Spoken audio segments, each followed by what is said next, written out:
하겠습니다. 네. 우리 같이 인사 나누고 말씀을 나누겠습니다. 우리는 믿음으로 담을 뛰어넘은 교회입니다.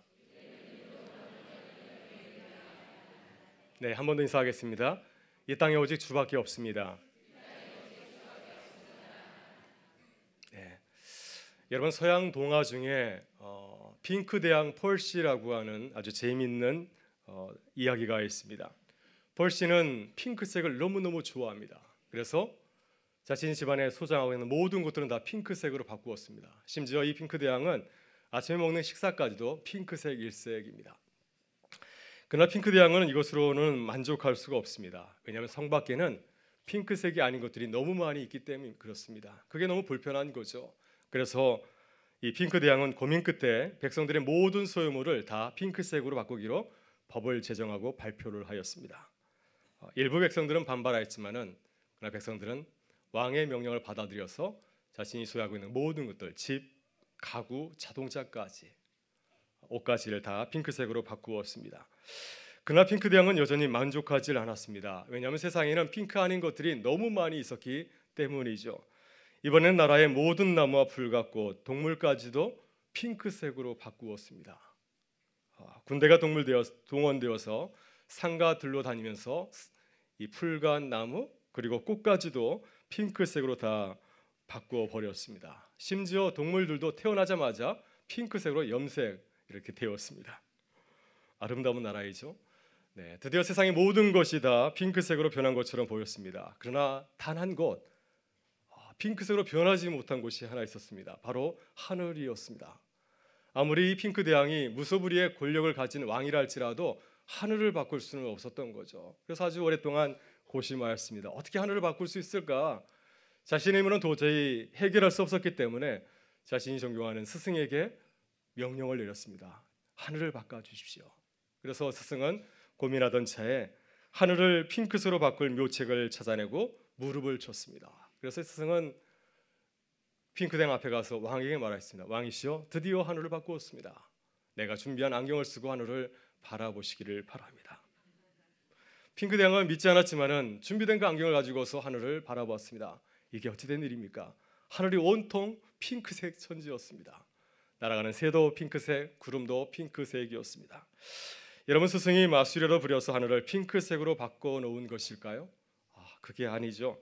스승이 한 일이라고 하는 것은 스승이 한 일은 핑크색 렌즈를 낀 안경을 만들었을 뿐이었습니다. 그는 하늘을 핑크색으로 바꾸지는 못하였지만은 그러나 핑크색으로 보이는 방법을 찾아내었던 것이었습니다. 그날 이후에 핑크 대왕은 크게 기뻐하면서 매일 핑크 안경을 쓰고 아주 행복한 나날을 보내게 되었다고 하는 것입니다. 그래서 더 이상 이 핑크 대왕이 다스리는 이 백성들도 더 이상 핑크색 옷을 입지 않아도 되었고 동물들도 핑크색으로 염색하지 않아도 되었습니다. 핑크 안경을 낀 이 핑크 대왕의 눈에는 온통 세상이 핑크색이어서 너무나 행복하였다는 아름다운 이야기입니다. 아름답지 않으세요? 네, 이 핑크 대왕의 퍼시라고 하는 이 이야기는 서울대 심리학과 최인철 교수가 쓴 프레임이라고 하는 책에 나오는 아주 재미있는 이야기입니다. 여러분, 핑크 대왕이 쓴 핑크색 안경처럼 프레임은 세상을 바라보는 사람들의 마음의 창이라고 할 수가 있습니다. 모든 사람들은 세상을 바라보는 창을 가지고 있습니다. 여러분은 어떤 창을 가지고 있나요? 우리가 가지고 있는 이 창, 이 프레임은 세상을 바르게 보도록 도와주는 그러한 도움을 주는 그런 가이드 역할도 하지만은 동시에 세상을 제대로 바라보지 못하도록 가로막는 방해꾼 역할도 하고 있습니다. 그래서 우리가 좋은 이 프레임을 갖는 것이 매우 중요합니다. 믿음의 사람들에게도 세상을 바라보는 눈이 필요합니다. 믿음의 사람들은 어떤 프레임이 필요하겠습니까? 세상을 믿음으로 바라볼 수 있는 그 믿음의 눈, 그 믿음의 그 프레임을 가질 때 우리가 믿음의 사람으로 승리하며 이 세상을 살아가게 될 줄 믿습니다. 오늘 주님께서는 한 가정을 우리에게 소개해 주고 있습니다. 이 가정에 심각한 문제가 찾아왔습니다. 그 내용을 성경은 이렇게 증거하고 있습니다. 같이 한번 읽어보실까요? 사흘째 되던 날 갈릴리 가나에 혼례가 있어 예수의 어머니도 거기 계시고 예수와 그 제자들도 혼례 청함을 받았더니 포도주가 떨어진지라. 아멘. 주님은 갈릴리 가나의 한 혼인잔치집에서 벌어졌던 그 심각한 위기 상황을 아주 짧게 우리에게 소개해 주고 있습니다. 포도주가 떨어진지라. 예수님께서는 잔치 비유를 참 많이 들려주었습니다. 천국은 결혼잔치집과 같다고 하는 것입니다. 여러분, 결혼잔치는 늘 즐거운 것이죠. 신랑을 축복하면서 많은 사람들이 음식을 들면서 기뻐하는 것이 바로 이 결혼잔치집입니다. 이것은 유대인의 가정에 국한된 것이 아니라 세상 모든 민족과 나라들도 결혼잔치는 모두가 즐거워하고 기뻐하는 잔치가 아니겠습니까?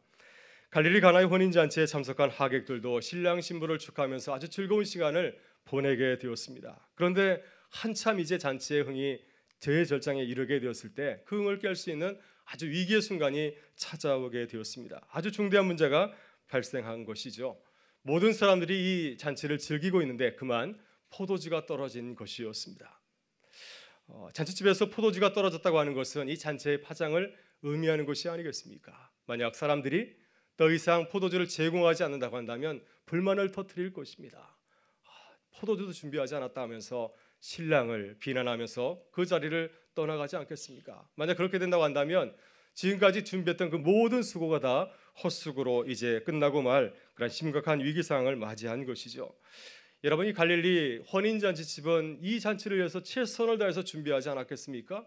결혼 날짜를 정하고 또 많은 사람들에게 초청장을 보내서 그들을 초대하였습니다. 우리는 결혼식을 하게 되면 점심시간 한 끼 정도 이렇게 준비해서 주잖아요. 그렇지만은 유대인들은 결혼식을 하게 되면은 3, 4일 정도 잔치를 벌이게 되고 또 넉넉한 집안에서는 2주일 동안 이렇게 결혼잔치를 벌이게 된다고 합니다. 그렇기 때문에 결혼잔치를 벌이는 그 가정은 이 결혼잔치에 조금 더 부족함이 없도록 완벽한 만반의 준비를 하지 않겠습니까? 충분한 음식을 준비하고 또 사람들이 좋아하는 좋은 포도주를 아주 많이 준비해 두었을 것입니다. 그런데 이들의 계획과는 달리 전혀 뜻하지 않은 문제가 발생한 것이었습니다. 그것도 결혼잔치에서 사람들이 가장 소중하게 생각하는 포도주가 떨어진 것이었습니다. 본문은 우리에게 이렇게 증거하고 있습니다. 포도주가 떨어진지라. 이 문제는 신랑 신부가 도저히 해결할 수 없는 문제였습니다. 어찌 보면 포도주가 떨어진 이 상황은 피조물 된 우리 사람이 도저히 우리 힘으로 어찌할 수 없는 인간적인 한계요 또 문제라고 할 수가 있습니다. 여러분, 우리도 살다 보면은 포도주가 떨어지는 경험을 할 때가 종종 있습니다.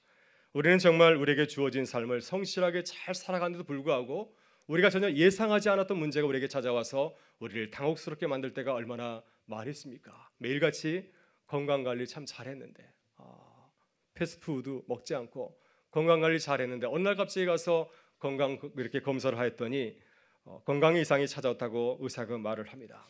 정성을 다해서 아이를 키웠는데 아이가 사춘기를 지나면서 갑자기 아주 심각한 문제가 되어서 부모에게 반항할 때가 있지 않습니까? 아름다운 가정을 이루기 위해서 자신의 모든 것을 바쳤는데 가정이 깨질 위기에 처할 때도 있습니다. 우리 자녀들 보면 참 안타깝습니다. 대학에 들어가서 수년간 공부하지 않습니까? 초등학교, 중학교, 고등학교. 어떤 아이는 2살부터 준비하는 아이도 합니다. 애들이 얼마나 열심히 공부합니까? 좋아하는 김과장도 보지 아니하고 밤늦게까지 도서관에서 공부하고 방과 후에도 학원에 다니면서 공부하기도 하고요. 이렇게 수년간 정말 열과성을 다해서 준비하였는데 자신이 원하는 들학에 들어가지 못할 때도 있습니다. 그때 우리는 마치 포도주가 떨어진 것과 같은 깊은 절망감과 좌절감을 느끼게 됩니다. 지금 우리나라의 모습을 보면 우리나라도 포도주가 떨어진 것 같지 않습니까? 지난 금요일 헌법재판소는 대통령 박근혜 대통령을 파문하였고 또 탄핵소추안을 용인한다고 발표하였습니다. 모든 국민이 기대하면서 선출한 대통령이 탄핵이 되었습니다. 모두가 최선을 다해서 좋은 나라 만들겠다고 달려갔는데 국정이 마비되고 절망적인 위기의 상황을 맞이하게 되었습니다. 그래서 우리는 이 나라 민족을 바라보면서 하나님, 포도주가 떨어졌습니다. 이런 안타까운 절망적인 고백을 주님 앞에 드리지 않을 수 없습니다. 그러나 우리가 주님의 말씀을 묵상하면서 참 감사하는 것은 포도주가 떨어진 그 가나의 혼인잔치의 그 상황이 주님께서 함께 하심을 통하여서 놀라운 기적을 경험하게 되었다고 하는 것입니다. 물이 포도주로 변하는 놀라운 기적이 그 가운데 일어나게 되었습니다.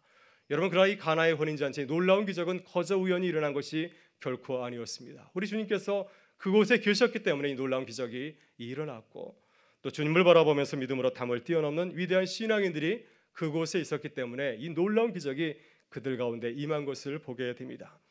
오늘 주님은 우리의 심각한 문제를 바라보면서 좌절하고 절망하는 우리에게 우리의 눈을 들어서 가나의 혼인잔치에 놀라운 기적을 바라보라고 말씀하십니다. 여러분, 어떻게 물이 변화해서 포도주가 되는 놀라운 기적이 일어날 수 있겠습니까? 어떻게 우리의 어려운 문제를 극복하고 하나님의 놀라운 능력을 체험하는 그 믿음의 자리로, 그 축제의 자리로 우리가 나아갈 수가 있겠습니까? 오늘 가나의 혼인잔치는 우리에게 세 가지 좋은 믿음의 모습을 보여주고 있습니다. 첫째, 우리는 주님의 능력을 알고 주님을 신뢰하는 자들이 되어야 될 줄 믿습니다.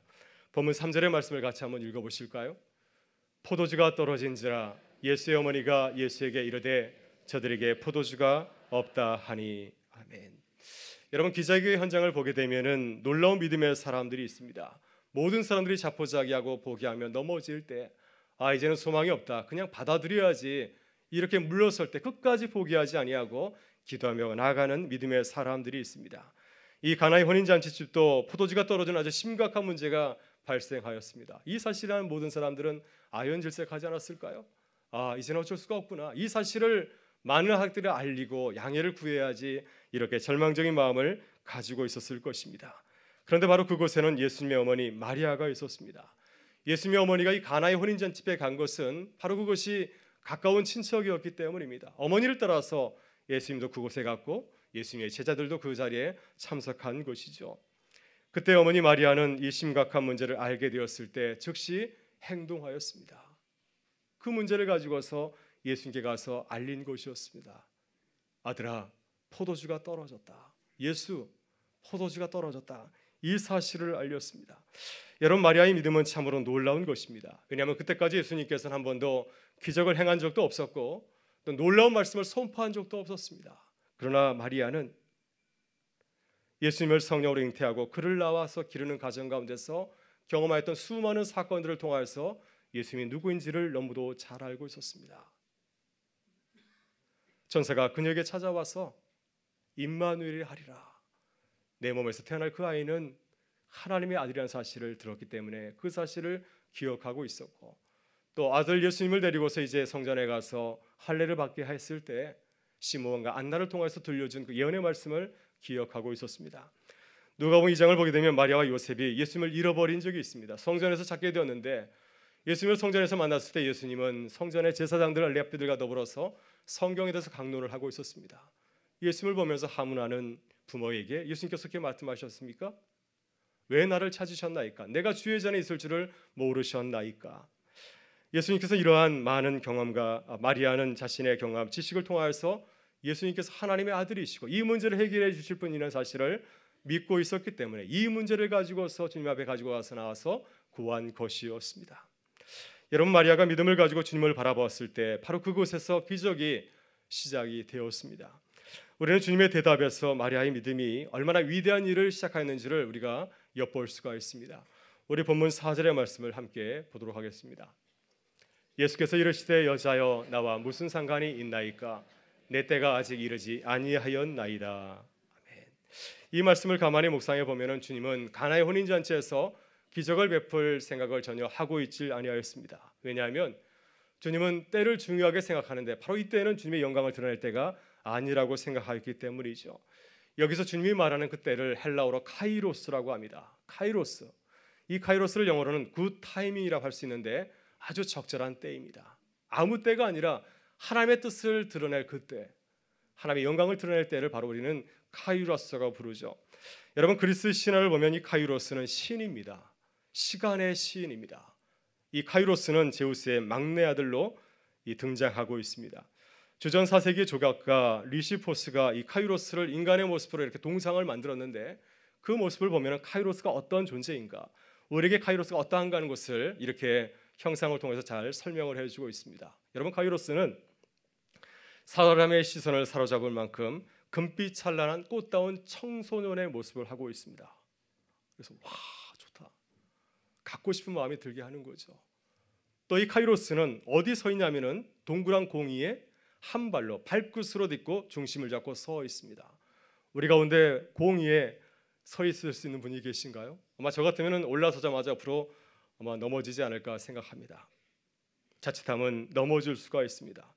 게다가 이 카이로스는 손에 들고 있는 날카로운 칼날 위에, 이런 칼날 위에 그 위에 저울을 올려두었습니다. 조금이라도 균형을 잃게 되면은 이 저울은 땅에 떨어지고 말 것입니다. 재미있는 사실은 카이로스는 앞머리는 길지만은 그러나 뒤통수는 대머리입니다. 그래서 이 카이로스의 앞머리를 붙잡으면 잡을 수 있지만은 그걸 놓치게 되면 다시는 이 카이로스를 붙잡을 수가 없는 것이죠. 마지막으로 그는 뒤 발꿈치와 등에는 날개가 달려 있습니다. 얼마나 빠른지 모릅니다. 그냥 휙 하고 지나가 버리는 거죠. 헬라인들은 카이로스를 이렇게 형상화하였습니다. 한마디로 카이로스는 그 모습이 너무나 화려하고 아름다워서 누구나 붙잡고 싶은 그러한 존재이지만은 너무나 빨라서 그를 도저히 붙잡을 수 없다고 하는 것입니다. 이렇게 헬라인들은 카이로스를 아주 절묘하게 형상하여서 이 적절한 때에 그 소중함을 우리에게 가르쳐 주고 있습니다. 우리가 살아가면서 카이로스 인생의 적절한 때를 잡기가 결코 쉽지 않다고 하는 것이죠. 여러분, 우리들이 하나님의 때를 붙잡고 하나님의 기적을 체험하는 것도 이와 같습니다. 그러나 오늘 본문을 가만히 보게 되면 마리아는 믿음으로 카이로스, 하나님의 때를, 하나님의 그 시간을 붙잡은 것을 우리에게 보여주고 있습니다. 여러분, 예수님은 본래 이 가나의 혼인잔치에서 자신의 능력을 보여주려고 하지 아니하였습니다. 왜냐하면 이미 말씀드린 것처럼 하나님의 영광을 드러낼 때가 아니라고 생각하였기 때문이죠. 그래서 주님께서는 이 가나의 혼인잔치 집에 포도주가 떨어진 것을 이미 알고 있었지만은 그러나 기적을 베푸려고 노력하지 아니하였습니다. 근데 바로 그때 마리아가 이 상황을 알고 주님에게 간절하게 도움을 요청하였습니다. 아들아, 포도주가 떨어졌다. 도와달라는 요청이 아니겠습니까? 그 요청을 듣고 주님은 자신의 마음을 바꾸어서 바로 그곳에서 주님의 놀라운 기적을 시작하였다고 하는 것입니다. 여러분, 이렇게 믿음의 기도는 상황을 역전시키는 놀라운 능력이 있는 줄 믿습니다. 여러분, 출애굽기 32장을 보게 되면 하나님께서 이스라엘 백성들을 진멸하려고 하신 적이 있습니다. 모세가 이제 율법을 받으러 시내산에 올라가서 40일을 거하게 되었는데 그 세를 못 참고 이스라엘 백성들이 금송아지를 만들어서 그 앞에 절하고 숭배하였습니다. 하나님께서 너무 속이 상하여서 이들을 진멸하고 마음을 먹게 되지 않습니까? 그래서 모세에게 말합니다. 내가 이들을 진멸하겠다. 내가 너를 통하여서 큰 민족을 이루겠다. 그때 주님께서는 모세는 하나님께 감사합니다 이렇게 대답한 것이 아니라 하나님께 따지면서 하나님께 기도하였습니다. 하나님, 그렇게 되면은 이방 민족이 주님을 비웃습니다. 자신의 민족을 진멸하려고 저 야훼라고 하는 신은 그들을 이스라엘 백성들을 광야로 불러내었거나 하면서 주님을 비웃지 않겠습니까? 주님께서 아브라함과 이삭과 야곱에게 하셨던 그 언약의 말씀을 기억하시기를 바랍니다. 이렇게 간절히 기도할 때 하나님께서 그의 마음을 바꾸셔서 그들을 보존하셨다고 하는 것이죠. 여러분, 지금 우리나라는 나라 안팎으로 심각한 위기 가운데 있습니다. 우리는 이제 2개월 안에 이 어려운 상황을 잘 극복하고 나갈 대통령을 뽑아야 됩니다. 국론이 분열되어 있습니다. 국민 화합을 이룰 좋은 지도자를 위해서 우리는 기도해야 될 줄 믿습니다.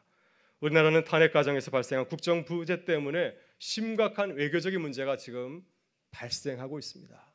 우리를 만만하게 보고 있습니다. 세계 10위 경제대국 대한민국을 아주 호구로 알고 있지 않습니까? 여러분, 지금 중국에서는 많은 한국의 선교사들이 추방을 당하고 있습니다. 사드로 인해 가지고. 그래서 우리는 이 나라에서 기도해야 됩니다. 빨리 중심을 잡고 국제적으로 선한 영향을 행사하는 다시 하나님 나라가 될 수 있도록 이 나라를 위해서 기도해야 될 줄 믿습니다. 여러분, 지금이야말로 기도해야 할 카이로스 굿 타임입니다. 골든 타임입니다. 모세처럼 믿음을 가지고서 주님의 도움을 받으면서 간절히 기도하는 교회와 우리 모든 성도들이 되실 수 있기를 바랍니다. 우리가 함께 기도할 때 하나님께서 우리 가운데 놀라운 역사를 시작하고 이루어 가실 줄 믿습니다. 둘째, 우리는 포도주가 떨어졌을 때 어떻게 해야 됩니까? 만약 우리가 주님의 말씀과 능력을 정말로 믿는다고 한다면 우리는 의심 없이 그 말씀에 순종해야 됩니다. 오늘 본문 7절과 8절의 말씀을 같이 한번 보겠습니다. 예수께서 그들에게 이르시되 항아리에 물을 채우라 하신즉 아기까지 채우니 이제는 떠서 연회장에게 갖다 주라 하시매 갖다 주었더니. 아멘. 여러분, 기적의 현장을 보면은 말씀대로 순종하는 위대한 믿음의 사람들이 있습니다. 오늘 본문에서도 믿음의 사람들이 있었기 때문에 그 가운데 놀라운 기적이 이루어질 수가 있었습니다. 예수님 오매니 마리아의 신앙은 하나님의 능력을 조금 더 의심하거나 또한 시험하지 아니하였습니다. 왜냐하면 마리아는 예수님을 잉태할 때 그 놀라운 현상을 통하여서 천사와의 만남을 통하여서 예수님이 누구인지를 경험하였기 때문이었습니다. 하나님의 놀라운 능력을 경험하였기 때문이죠. 따라서 하나님의 기적은 말씀을 순종하는 믿음의 사람들에게 달렸다는 사실을 확신하고 있었습니다. 그래서 마리아는 하인들에게 어떻게 당부하고 있습니까? 5절에서 보면 이렇게 당부하고 있습니다. 그의 어머니가 하인들에게 이르되 너에게 무슨 말씀을 하시든지 그대로 하라 하니라. 무슨 말씀을 하시든지 그대로 하라 하니라. 여러분, 유대인들은 외출하고 돌아오면은 손과 발을 닦는 것이 일상화되어 있습니다. 하나님께서 그들에게 정결법을 주셨습니다. 그래서 집집마다 손을 씻을 수 있는 깨끗한 물을 담가둔 물 항아리가 이렇게 놓여 있습니다. 이 가나의 혼인잔치집에도 6개나 되는 물 항아리가 그곳에 놓여 있었습니다. 이 항아리는 결코 작지 않은 사이즈였죠. 75리터에서 100리터 정도의 물이 들어가는 큰 돌 항아리였습니다. 근데 주님께서는 이 하인들에게 어떤 명령을 내렸습니까? 저 6개 항아리에 물을 가득 부으라고 하는 것입니다. 이 말씀은 그렇게 어려운 명령이 아니죠. 누구든지 다 순종할 수 있는 말씀이었습니다. 문제는 두 번째 말씀이죠. 주님은 하인들에게 어떤 명령을 내렸습니까? 이제는 항아리에 채운 그 물을 가져다가 연회장에 갖다 주라고 하는 것입니다. 주님은 하인들에게 포도주를 갖다 주라고 한 것이 아니라 항아리에 있는 물을 가지고 가서 연회장에 전해주라고 말씀을 하였습니다. 여러분, 연회장은 잔치집에서 손님들에게 대접할 음식이나 포도주의 맛을 보는 그러한 책임을 맡은 사람이죠. 만약 하인들이 포도주가 아니라 물을 가져다 주면은 연회장에 불호령이 떨어지지 않겠습니까? 이것은 불을 벗을 떠난 일이기 때문에 그 말씀에 순종하기 결코 쉽지 않았을 것입니다. 여러분, 우리도 주님의 말씀을 읽고 실천할 때 누구나 따르기 쉬운 말씀이 있습니다. 그러나 쉽게 따르기 힘든 말씀이 참 많이 있습니다.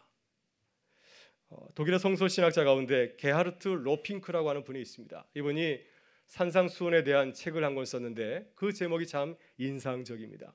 산상수훈은 누구에게? 이런 제목을 갖고 있습니다. 마태복음과 누가복음에 산상수훈의 말씀이 나오지 않습니까? 그 말씀은 현대인들이 보기에 너무나 비현실적이어서 그 말씀에 도저히 순종할 수 없다고 하는 것이죠. 산상수훈에 어떤 말씀이 나옵니까? 누가 오른뺨을 치면 왼뺨을 돌려대며 또 오리를 가져가면 십리를 가며 누가 너에게 악한 사람이 너에게 찾아와서 속옷을 벗어달라 하면은 겉옷까지 벗어주라. 이 말씀에 순종할 우리 교인들이 몇 분이나 되실까요? 저를 시험하지는 마십시오. 과연 몇 분이나 되겠습니까? 그런데 로핑크 성서학자는 이 산상수훈의 말씀을 그대로 실천한 무리들이 있었다고 하는 것입니다. 그들은 바로 로마 제국을 굴복시킨 초기 그리스도인들이었습니다. 그들은 낮고 천한 사람들이었지만 신분은 참으로 낮은 사람들이었지만 그 주님의 말씀을 있는 그대로 실천하였습니다. 원수까지도 사랑하였습니다. 그 모습을 보고 로마 제국의 그 앞에 무릎을 꿇게 되었습니다. 로마 황제가 그 앞에 무릎을 꿇고 예수 그리스도를 받아들이는 놀라운 역사가 일어나게 되었습니다. 여러분, 이렇게 말씀에 순종할 때 놀라운 하나님의 역사들이 우리 가운데 일어나게 될 줄 믿습니다. 오늘 본문에서 가나의 혼인잔치집에 하인들이 그렇습니다. 그들은 주님의 말씀대로 물 항아리에서 물을 떠서 연회장에게 가져다 주었습니다. 여러분, 하인들의 신앙은 우리들처럼 높은 신앙을 갖고 있는 것이 아니죠. 예수님이 누구인지를 알지 못합니다. 이 말씀대로 순종하면 그대로 물이 포도주가 될 줄 전혀 알지 못하고 있습니다. 그러나 그들은 주님께서 말씀하셨을 때 그대로 순종하였습니다. 그들이 기꺼이 순종할 때 물이 변화해서 포도주가 되었습니다. 여러분, 연회장은 하인들이 떠온 그 물맛을 보면서 깜짝 놀랐습니다. 왜냐하면 지금까지 맛본 포도주와는 전혀 비교할 수 없는 최상급의 포도주였기 때문이죠. 연회장은 이 포도주가 어디서 나왔는지 영문을 몰랐습니다. 아무도 이 포도주의 비밀을 몰랐지만은 그러나 하인들은 그 신비스러운 비밀을 알았습니다. 왜냐하면 그들은 하나님의 말씀에 순종하였기 때문이었습니다. 사랑하는 여러분, 우리들도 물떠온 하인들의 기쁨과 영광을 누리며 살아갈 수 있기를 간절히 바랍니다. 우리의 삶 가운데 포도주가 떨어져서 염려하고 걱정하며 살아가고 있지는 않으십니까? 혹시 그렇다면 이제부터 나의 생각을 내려놓고 주님의 말씀대로 순종하는 삶을 시작할 수 있기를 바랍니다. 하나님께서 우리의 삶 가운데 이 하인들과 같이 물이 포도주로 변하는 놀라운 기쁨을 누리게 하실 줄 믿습니다. 셋째, 마지막으로 포도주가 떨어졌을 때 우리가 어떻게 해야 되겠습니까? 우리는 가장 좋은 포도주를 주실 주님을 믿기에 항상 감사하면서 나아가야 될 줄 믿습니다. 우리 본문 9절과 10절의 말씀을 같이 한번 보겠습니다. 연회장은 물로 된 포도주를 맛보고도 어디서 났는지 알지 못하되 물떠온 하인들은 알더라. 연회장이 신랑을 불러 말하되 사람마다 먼저 좋은 포도주를 내고 취한 후에 낮은 것을 내거늘 그대는 지금까지 좋은 포도주를 두었도다 하니라. 아멘. 여러분, 주님께서 기적을 베푼 그 현장을 가만히 우리가 살펴보게 되면은 그곳에 큰 기쁨과 환희가 넘치는 것을 보게 됩니다. 왜냐하면 예수님께서 이 빈 항아리를 채워서 그들의 삶을 풍성하게 해주셨기 때문에 그렇습니다. 여러분, 가나의 혼인잔치에서도 주님께서 기적을 베푸셨을 때 큰 환호성이 터져 나왔을 것입니다. 그래서 이구동성으로 신랑을 불러서 칭찬하면서 이렇게 말하였습니다. 사람들은 처음에 잔치를 벌일 때 가장 좋은 것을 내놓고 나중에는 형편없는 포도주를 내오는데 당신은 끝까지 이 가장 좋은 포도주를 남겨두었구나. 이런 가정을 본 적이 내가 없습니다 하면서 신랑을 불러서 칭찬하였습니다.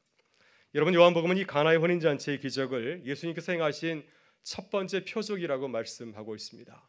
요한복음의 저자는 이 기적을 기적이라 하지 아니하고 미러클이라 하지 아니하고 표적, 사인이라고 말하고 있습니다. 주님이 행하시는 그 기적을 기적이라 하지 아니하고 표적이라 부른 것은 주님께서 행하시는 그 기적에는 놀라운 이유와 목적이 있기 때문이라고 하는 것입니다. 오늘 보면 11절은 그 이유를 이렇게 우리에게 증거하고 있습니다. 우리 마지막으로 읽어보겠습니다. 예수께서 이 첫 표적을 갈릴리 가나에서 행하려 그의 영광을 나타내심에 제자들이 그를 믿으니라. 아멘. 여러분, 주님께서 우리에게 기적을 행하시는 것은 주님의 능력을 과시하기라고 하는 것이 아니죠. 우리의 믿음을 자라게 하기 위해서 주님은 기적을 베푸시는 줄 믿습니다.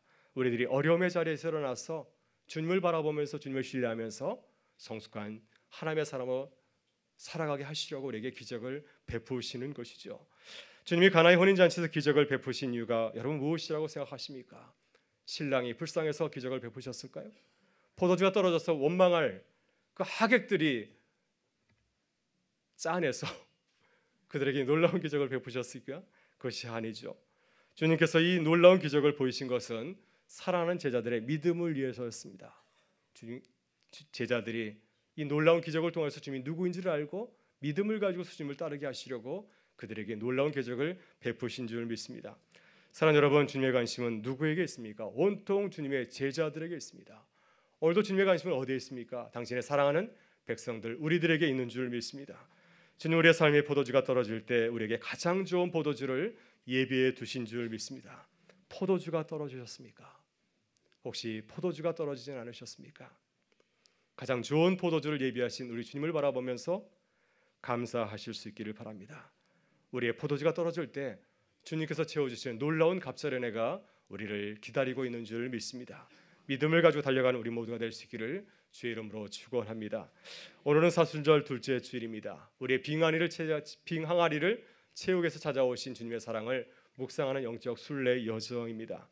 우리를 구하기 위해서 십자가에서 죽기까지 우리를 사랑하신 그 주님을 바라보실 수 있는 시간이 되기를 바라고요. 특별히 우리가 사랑하는 이 나라 민족을 위해서 간절히 기도하면서 주님의 뒤를 따라가는 주님의 제자된 교회와 성도님이 되실 수 있기를 주의 이름으로 축원합니다. 우리 다 같이 일어나셔서 우리를 찾아오신 우리 주님을 바라보면서 찬양하며 나아가겠습니다.